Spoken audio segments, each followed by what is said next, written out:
I'm joined now by Jim Cunningham, who is the Target Officer of the Year. Jim, welcome.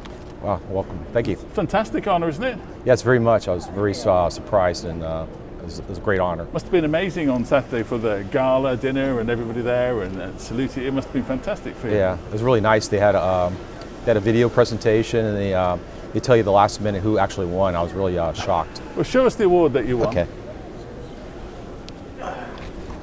This is the award I received. Wow, that's fantastic. Great. Oh. Okay, so let's get down to it then. So why did you win the award? What did you do to win the award?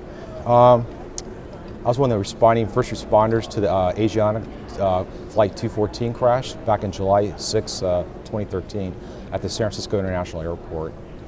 And basically I was on patrol that day, and one of our officers was out in the airfield, one of our K-9 officers, and he saw the initial crash, and he called it on the police radio, and I happened to be nearby inside one of the private jet terminals. So I ran outside the door of the building as soon as I heard the call, and I saw the debris flying through the air and smoke rising, and so I ran to my police car, and first thing I saw was a parked ambulance down the road, and I stopped them, and they didn't know what happened, and I told them, hey, we had an airplane crash, you have to come with me. So I commandeered them, and I had a special key to open up one of the security gates. I got them onto the runway. And then we raced down the runway, and when we got down there, we saw that the plane was on its belly on a dirt road with dry grass all around it, and there's smoke coming from the side of the airplane. It was starting to catch fire, and the fire department was already there, but they were just trying to suppress it long enough to get everybody out with foam. And another police officer came with me, Derek Lee and Stu Mulver. Some other officers arrived, so me and another officer ran up to the front of the plane, and we were assisting people get down the slides. But then some people got trapped inside the airplane, and we gave them our utility knives, tossed them up the slides, then cut some people out.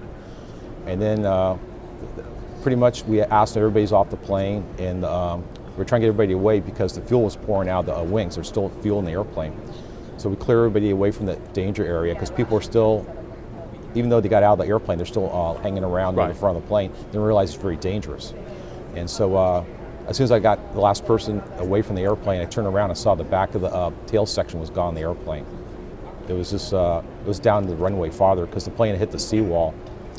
So I ran around the back of the airplane, and I saw movement in the back.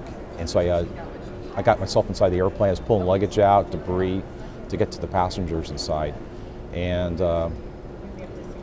then by that time, the fire department made their way down to the back, and we were trying to lift people out of their seats. They were caught in their seats because some of the seat belts kind of locked up. They couldn't get out, and some people were just too scared to move. So we just went back and forth trying to get people out, get backboards, get people out of the airplane. And after that, then we just evacuated everybody away from the airplane, got them on buses. That's pretty like a short synopsis of what happened. You were very modest, but when you actually got to the plane and you saw the plane was actually on fire, what went through your mind when you were actually getting onto a plane where there's flames coming out? Most people would have gone the other way. No, I just realized that with all the fuel and the smoke, we only had a short time, and I couldn't be sitting there waiting for the fire department, everybody else in the fire department to show up. I knew I was in uniform because I got to help these people, and I got to get in there and help people because I never knew it was going to explode any minute. So I knew it was on me to do something. I just couldn't step back and watch people get killed in the airplane. So what's the reaction been since the event? I mean, what have people said to you since then?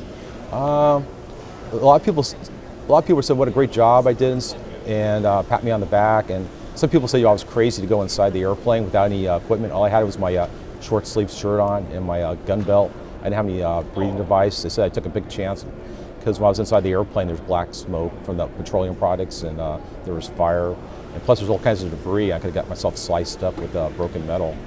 But everybody said it was pretty brave. They said they didn't sure if they could do it or not, but I just told them, you never know what you're going to do in an emergency situation, if you're going to run away from it or go into it. But part of the job as a police officer is the big word is help people, and I wouldn't be helping anybody by just sitting there and watch. I had to take the chance and go in there and try to save some people.